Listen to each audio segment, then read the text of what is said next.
नमस्कार, स्वागत है आपका। आप देख रहे हैं इंडिया वॉइस और मैं हूं आपके साथ योगेश पांडे। बुलेटिन का आगाज करेंगे बड़ी खबर के साथ। पटना के फुलवारी शरीफ थाना क्षेत्र से पकड़े गए संदिग्ध आतंकियों के पास से मिले दस्तावेज के अनुसार इस मामले के तार नालंदा से जुड़ चुका है। समाज सेवा के नाम पर लोगों को गुमराह कर एक अच्छा खासा नेटवर्क तैयार करने वाला आरोपित सोहसराय थाना क्षेत्र के मोहम्मद वसीम उद्दीन का बेटा शमीम अख्तर है, जिसके बाद आईबी की स्पेशल टीम ने शमीम के घर पर पहुंचकर जांच भी की। हालांकि शमीम का गिरफ्तारी नहीं हो सकी है क्योंकि वो घर पर मौजूद नहीं था। फुलवारी शरीफ थाना क्षेत्र के पुलिस ने जांच करते हुए कई और लोगों को आरोपित किया है। एफआईआर के तीसरे नंबर में नालंदा मुख्यालय के बिहार शरीफ स्थित सोहसराय थाना क्षेत्र के मोहम्मद वसीम उद्दीन के पुत्र शमीम अख्तर का नाम भी सामने आया है। फिलहाल वह फरार है और इस बीच अतहर परवेज और शमीम अख्तर की एक तस्वीर भी सामने आई है।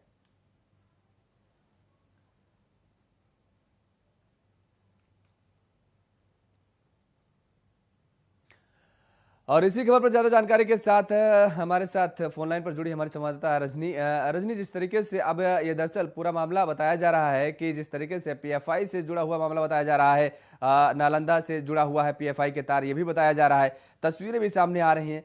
क्या कुछ खबर पर और जानकारी है? देखिए, सिर्फ नालंदा से नहीं बल्कि बिहार के अलग अलग जिलों से ये इसके साथ जुड़े हुए हैं। कोई 26 लोगों के खिलाफ एफआईआर दर्ज हुआ था और उन 26 लोगों के ठिकाने पर धीरे धीरे करके और पुलिस छापेमारियां कर रही है, दबिश बना रही है और जो भी साक्ष्य है उसे इकट्ठे किए जा रहे हैं। जैसे अतः की नालंदा आवास पे पुलिस ने अब दबिश बनानी शुरू की है। बताते चलूं कि वहां पे इनका एक जनरल स्टोर और एक कपड़े की दुकान थी।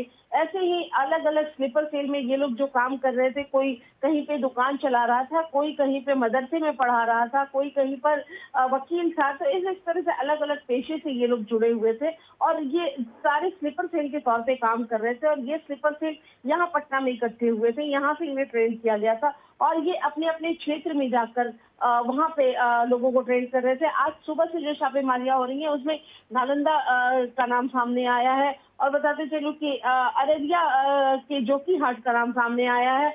मोतिहारी में छापेमारियां हुई हैं। पश्चिम चंपारण में 2 जगह, नरकटियागंज और लौरिया में छापेमारियां चल रही है। तो जगह जगह पे ये 26 लोग जिनका नाम सामने आया है, इनके ठिकानों पर जाकर पुलिस वहां छापेमारियां कर रही है या फिर इनसे जुड़े वहां पे, चूंकि ये स्लीपर सेल थे, ये यहाँ से ट्रेन होकर फिर वहां अपने इलाके में जाते थे और वहां पे लोगों को ट्रेन करते थे। तो अब ये तलाशने की कोशिश की जा रही है कि ये स्लीपर सेल के लोग जब अपने इलाके में गए तो ये अपने में कितने नेक्सस को जोड़ पाए, कितने लोगों को जोड़ पाए और ये जो इनकी मुहिम है उस मुहिम में और कितना इजाफा हुआ है। ये 26 का नाम तो सामने आया है, लेकिन ये 26 के जो तार थे वो कहाँ कहाँ जुड़े थे, इसको लेकर काफी दबिश बनाई जा रही है। अलग अलग इलाकों में छापेमारियां की जा रही है। उन 26 लोगों को, चूंकि 2 की गिरफ्तारी जब परसों हुई उसके बाद फिर कल 2 की गिरफ्तारी हुई और उसके बाद सारे जो लोग हैं, जो 22 लोग हैं वो अंडरग्राउंड हो गए हैं। लेकिन फिलहाल पुलिस इस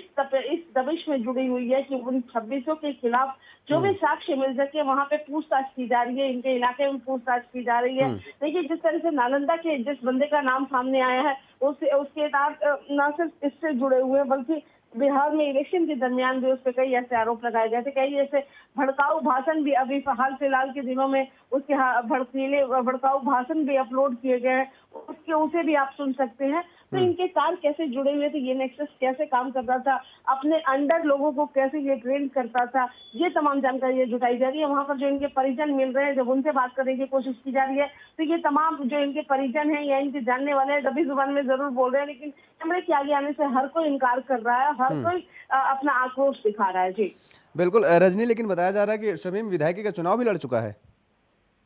देखिए, शमीम विधायकी का चुनाव में लड़ चुका। पिछले चुनाव में इसने सरकार विरोधी कई ऐसे भाषण भी दिए थे और देश विरोधी कई ऐसे इसके भाषण भी सामने आए हैं। अभी हाल के कुछ दिनों में नुपुर शर्मा वाले मामले के बाद भी इसके कई ऐसे भड़काऊ भाषण के वीडियो क्लिप सामने आ रहे हैं। तो कह सकते हैं कि देश विरोधी काम ये कर रहे थे, ये जुड़े हुए थे, तमाम लोग इनके तार जुड़े हुए थे। कहने को ये एक पॉलिटिकल, क्योंकि ये जो नेक्सस है ये एक पॉलिटिकल विंग बनकर काम कर रहा था और ये इस पॉलिटिकल विंग के जरिए ये ना सिर्फ पॉलिटिक्स में हावी होने की कोशिश कर रहा था, बल्कि धीरे धीरे देश के मैंने बताया कि स्लीपर सेल के तौर पे ये काम कर रहे थे। तो ये तमाम स्लीपर सेल अलग अलग हिस्सों में घुसकर लोगों को मैनिपुलेट कर रहे थे, लोगों को एक तरह से मेंटली हरास कर रहे थे, लोगों को मैनिपुलेट करने की कोशिश कर रहे थे। उस इलाके में जा रहे थे जहाँ पे लोगों को इस्लाम से जोड़ रहे थे और इस्लाम की जिहादी बातें सिखा रहे थे। तो ये तमाम कई साक्ष्य पुलिस के हाथ लगे हैं और इसी साक्ष्य के आधार पर पुलिस तमाम जो लोग हैं, जो 26 लोग हैं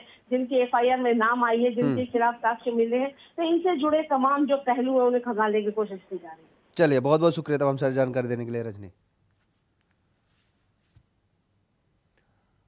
और यूपी के बुंदेलखंड क्षेत्र अब विकास की नई रफ्तार छूने के लिए तैयार है। प्रधानमंत्री नरेंद्र मोदी ने बुंदेलखंड एक्सप्रेसवे का आज उद्घाटन किया है और इसके साथ ही एक प्रदर्शनी का भी निरीक्षण किया।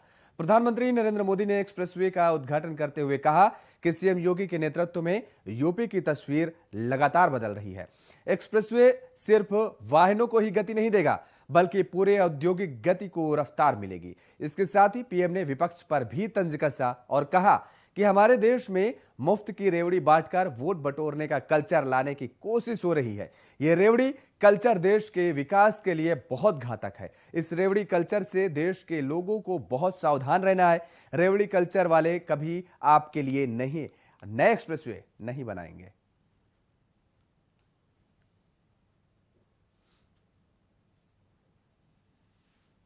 बुंदेलखंड के सभी बहनों भाइयों को आधुनिक बुंदेलखंड एक्सप्रेसवे इसके लिए बहुत बहुत बधाई, बहुत बहुत शुभकामनाएं। ये एक्सप्रेसवे बुंदेलखंड की गौरवशाली परंपरा को समर्पित है। जिस धरती ने अनगिनत शूरवीर पैदा किए, जहां के खून में भारत भक्ति बहती है, जहां के बेटे बेटियों के पराक्रम और परिश्रम ने हमेशा देश का नाम रोशन किया है, उस बुंदेलखंड की धरती को आज एक्सप्रेस वे का ये उपहार देते हुए उत्तर प्रदेश के सांसद के नाते, उत्तर प्रदेश के जनप्रतिनिधि के नाते मुझे विशेष खुशी मिल रही है। और अब ग्राफिक्स के जरिए समझाने की कोशिश करते हैं कि दरअसल बुंदेलखंड विकास की सुपर स्पीड किस तरीके से प्राप्त कर रहा है। 296 किलोमीटर का ये एक्सप्रेसवे है, जिसमें 4 लेन है। 14,850 करोड़ रुपए की लागत से ये एक्सप्रेसवे तैयार किया गया है और इसके साथ ही 28 महीनों के भीतर इसका काम पूरा कर लिया गया है। 28 महीने में एक्सप्रेसवे का निर्माण तैयार कर लिया गया है और इसके बनने से यूपी के 7 जिलों को फायदा मिलेगा। वो जिले हैं दरअसल आपको बताएंगे। एक्सप्रेसवे पर 266 से ज्यादा छोटे पुल भी बनाए गए हैं और इसके साथ ही 18 फ्लाईओवर, 6 टोल प्लाजा और 14 बड़े पुल और 4 रेल पुल भी बनाए गए हैं। प्रधानमंत्री नरेंद्र मोदी ने साल 2020 में एक्सप्रेसवे की आधारशिला रखी थी, जिसका आज उद्घाटन किया उन्होंने। बुंदेलखंड क्षेत्र को आगरा लखनऊ एक्सप्रेसवे पर और यमुना एक्सप्रेसवे पर जोड़ेगा। वहीं चित्रकूट, बांदा, महोबा, हमीरपुर, जालौन, औरैया और इटावा ये 7 जिले हैं जिनको लाभ मिलेगा। इसके साथ ही बुंदेलखंड क्षेत्र को सड़क मार्ग के जरिए राष्ट्रीय राजधानी से भी जोड़ने का काम करेगा। 296 किलोमीटर का यह लंबा एक्सप्रेसवे है जो कि 4 लेन है। और वहीं समाजवादी पार्टी अध्यक्ष अखिलेश यादव ने बुंदेलखंड एक्सप्रेसवे के निर्माण पर सवाल उठाए हैं। अखिलेश यादव ने ट्वीट कर लिखा है, दरअसल आधे अधूरे बुंदेलखंड एक्सप्रेसवे के उद्घाटन की हड़बड़ी बताती है कि इसका डिजाइन भी ऐसे ही चलताऊ बना है। तभी डिफेंस कॉरिडोर के पास होने के बाद भी यहां भाजपा सरकार सपा काल में बने आगरा लखनऊ एक्सप्रेसवे जैसी हवाई पट्टी ना बना पाई है और इसे चित्रकूट तक विकसित न करना भी दूरदृष्टि की कमी है। ये अखिलेश यादव ने ट्वीट करके लिखा है।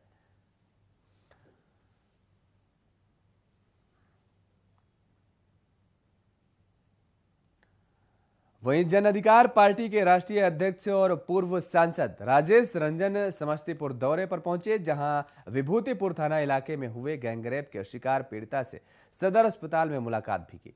उन्होंने लगातार बढ़ते अपराध पर चिंता जाहिर की। इसके साथ ही उन्होंने कहा कि समस्तीपुर में पूसा यूनिवर्सिटी की जगह पर अपराध यूनिवर्सिटी खोल देनी चाहिए। वहीं पटना में पकड़े गए संदिग्ध आतंकवादी को लेकर पटना एसएसपी मानवजीत सिंह ढिल्लों के द्वारा दिए गए विवादित बयान पर पप्पू यादव ने कहा कि कोई नेटवर्क नहीं है। एसएसपी ने इतना कहा।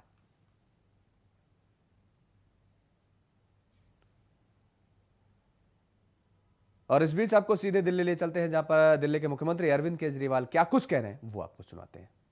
मैं फ्री की शिक्षा दे रहा हूं, बच्चों को अच्छी शिक्षा दे रहा हूं, फ्री की शिक्षा दे रहा हूं, लोगों को अच्छा इलाज दे रहा हूं, फ्री का इलाज दे रहा हूं।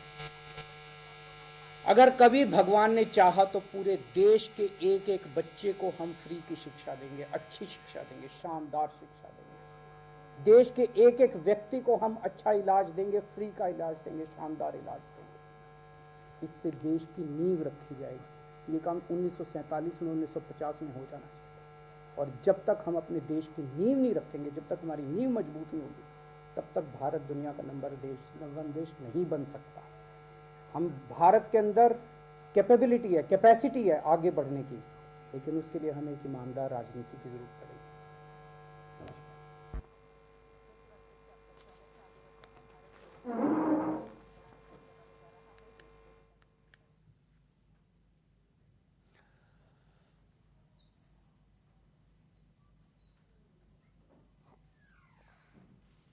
वहीं जन अधिकार पार्टी के राष्ट्रीय अध्यक्ष और वो पूर्व सांसद राजेश रंजन समस्तीपुर दौरे पर पहुंचे, जहां विभूतिपुर थाना इलाके में हुए गैंगरेप के शिकार पीड़िता से सदर अस्पताल में मुलाकात की।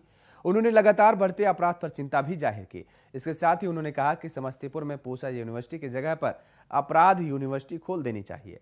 वहीं पटना में पकड़े गए संदिग्ध आतंकवादी को लेकर पटना एसएसपी मानवजीत सिंह ढिल्लों के द्वारा दिए गए विवादित बयान पर पप्पू यादव ने कहा कि कोई नेटवर्क नहीं है। एसएसपी ने इतना कहा कि आरएसएस शाखा लगाती है और वहां लाठी चलाने की ट्रेनिंग दे दी जाती है।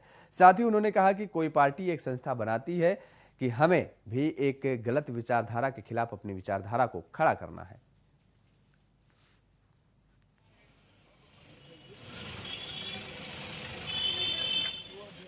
ने कोई सिर्फ इतना कहा कि आरएसएस शाखा लगाती है और वहां लाठी चलाना, अन्य चीजों की ट्रेनिंग दी जाती है। उसी तरह कोई पार्टी एक संस्था को डेवलप करता है कि हमें भी एक गलत विचारधारा के खिलाफ एक विचारधारा को खड़ा करनी है। जांच का विषय है। एसएसपी ने क्या कहा, इतना हाय तौबा नहीं मचानी चाहिए। प्रधानमंत्री आए तो बिहार के लिए क्या कहा, इस पर चर्चा नहीं हुई। इस बिहार में डॉलर पे चर्चा नहीं हुई। विपक्ष का नेता बोला कि नहीं बोला, क्या बोला, क्यों तुतराया, इस पे चर्चा नहीं हुई। और अब रुख करेंगे आगरा का, जहां पर सेना भर्ती के बाद नियुक्ति पत्र न मिलने पर पैदल मार्च निकाला गया है। नागपुर से दिल्ली तक हाथों में तिरंगा लेकर युवाओं का पैदल मार्च देखने को मिला है। रक्षा मंत्री से मुलाकात के लिए पैदल मार्च शुरू किया गया है। आगरा में सिकंदरा गुरुद्वारे पर हालांकि पुलिस ने पैदल मार्च को रोक लिया और उसके बाद बस में जबरन बैठाने के बाद लगाए वर्दी दो या अर्थी दो के नारे। आगरा पुलिस ने सभी युवा को रोडवेज बस में बैठाकर अपने साथ ले गई।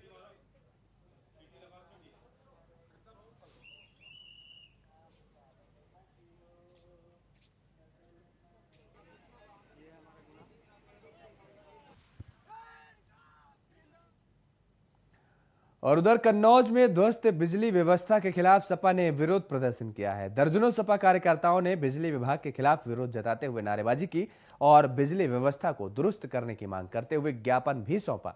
वहीं मांग न पूरी होने पर सपा कार्यकर्ताओं ने सड़कों पर उतरकर बड़ा आंदोलन करने की चेतावनी भी दी है।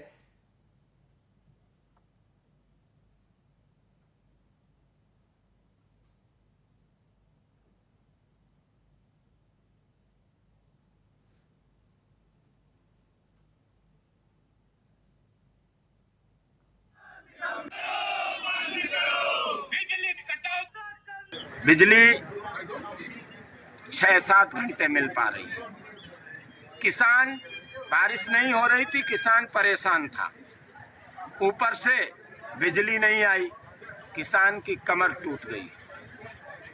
तीसरा, इस विभाग ने तमाम दलाल छोड़ दिए।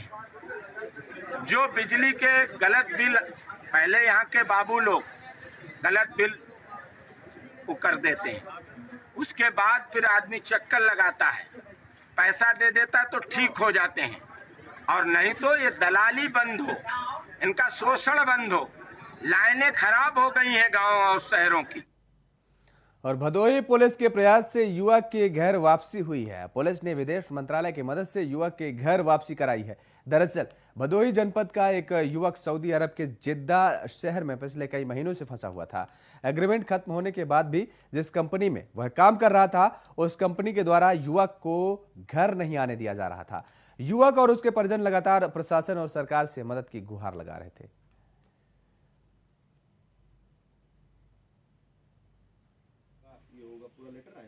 बेसिक सैलरी के अलावा हमें कुछ नहीं दिया, और सैलरी भी दिया तो 6-6 महीने की दिया, कभी 7 महीने पे, कभी 8 महीने पे। और प्रताड़ना हर तरह से उन्होंने जितना उन्होंने कोशिश किया, सताया तड़पाया लोगों को। प्लस जब हम आने के लिए बोले तो उन्होंने हमें आने से मना कर दिया, बोला कि नहीं अभी हम नहीं भेजेंगे।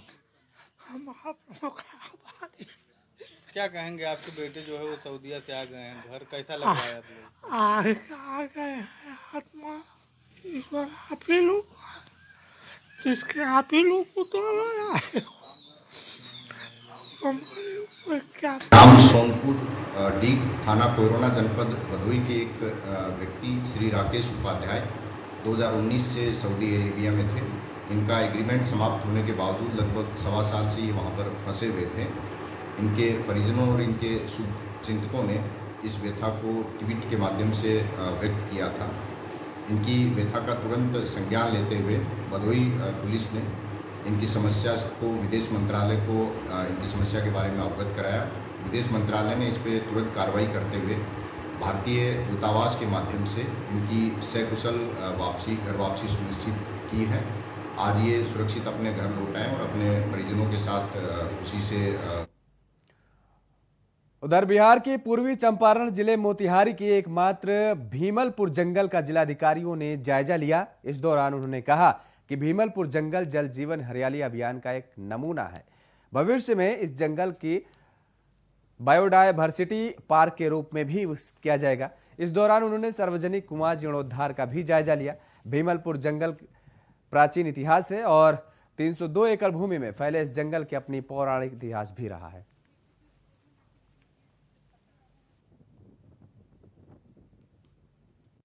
वानिकीकरण का काम किया गया था वन विभाग के द्वारा।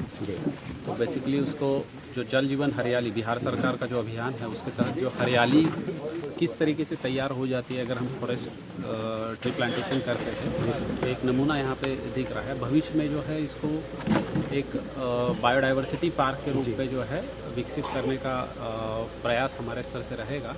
इस संदर्भ में प्रधान सचिव जो है वन विभाग के, उनसे भी वार्ता हुई है। नए डीएफओ मैडम ज्वाइन किए हैं, वो भी काफ़ी रुचि ले रही है। जो पर्यटक भी यहाँ पे आए और साथ ही साथ जो वो यूपी के बलिया से एक वीडियो सोशल मीडिया पर तेजी से वायरल हो रहा है। बलिया के एक प्राथमिक विद्यालय कलना में तैनात शिक्षक मनीष यादव के तबादले के बाद स्कूल में विदाई समारोह का आयोजन हुआ, जिसमें बच्चे अपने आप को रोक नहीं पाए और शिक्षक को पकड़कर फूट कर रोने लगे। बच्चों को रोते देख शिक्षक मनीष भी भावुक हो गए और अपने आंसू को रोक नहीं पाए। बता दें कि मनीष यादव इस विद्यालय पर साल 2018 से तैनात थे और बच्चों को पूरे मनोयोग से पढ़ाने का काम करते थे।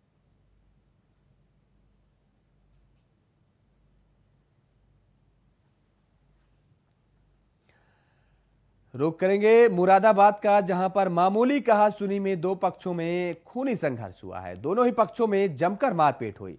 मारपीट में घायल पीड़ित ने थाने में शिकायत की। मारपीट का वीडियो भी अब वायरल हो रहा है। पीड़ित ने पुलिस से इंसाफ की गुहार लगाई है। पानी डालने के विवाद को लेकर यह मारपीट हुई है और मुगलपुरा थाने इलाके की घटना बताई जा रही है।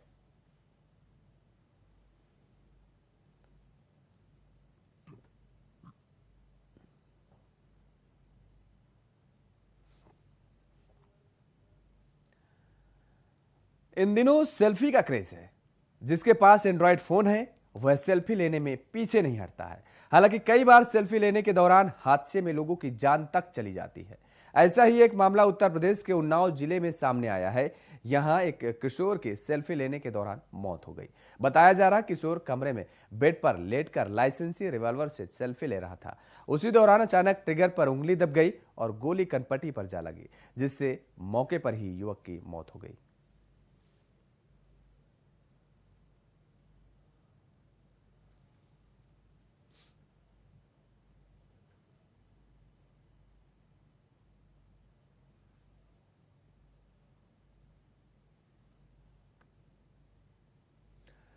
उधर शामली जनपद में पुलिस और बदमाशों के बीच मुठभेड़ हुई है। मुठभेड़ के दौरान एक बदमाश के पैर में गोली लगी है, जबकि बदमाश के 2 साथी मौके से भागने में कामयाब रहे।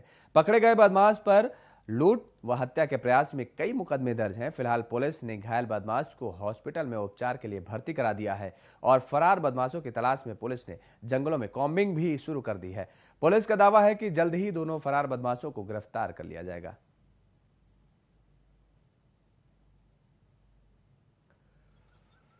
15 जुलाई की रात्रि इस घटना का सफल अनावरण करते हुए जोगिंदर नाम के एक व्यक्ति को गिरफ्तार किया गया है, जो मुजफ्फरनगर का रहने वाला है। मुखबिर की सूचना पर कि बंती खेड़ा ठेके पर वह एक अन्य व्यक्ति के साथ खड़ा है, तत्काल पुलिस वहां पर पहुंची और जोगिंदर और दीपक नाम के 2 व्यक्तियों को जो है इसमें गिरफ्तार किया गया। जोगिंदर, जो कि हमारी लूट की घटना में शामिल है, मुजफ्फरनगर का रहने वाला है और इस पर करीब 15 से 16 अभियोग पंजीकृत हैं, जिसमें कई लूट के और 307 के और आर्म्स एक्ट के अभियोग हैं। इसके अतिरिक्त जो घटना में लूटे गए एक जोड़ी कुंडल है, वो इससे बरामद है और दोनों व्यक्तियों पर जो है छुरे बरामद हुए हैं, जिसके संबंध में सुसंगत धाराओं में अभियोग पंजीकृत किया गया है। उत्तर प्रदेश के रायबरेली में आबकारी टीम को सूचना मिली कि जिले के जगतपुर कस्बे में संचालित अंग्रेजी शराब की दुकान से अवैध शराब की बिक्री की जा रही है, जिसके बाद आबकारी टीम ने स्थानीय पुलिस के साथ दुकान पर छापा मारा तो मौके से भारी मात्रा में अवैध शराब पकड़ी गई। इसके बाद टीम ने अवैध शराब को कब्जे में लेकर दुकान को सील कर दिया है और दुकान मालिक के खिलाफ मुकदमा भी दर्ज कर लिया है और मामले की जांच पड़ताल अब शुरू कर दी है। और इस बुलेटिन में फिलहाल इतना ही। खबरों के लिए आप बने रहिए इंडिया वॉइस के साथ। नमस्कार।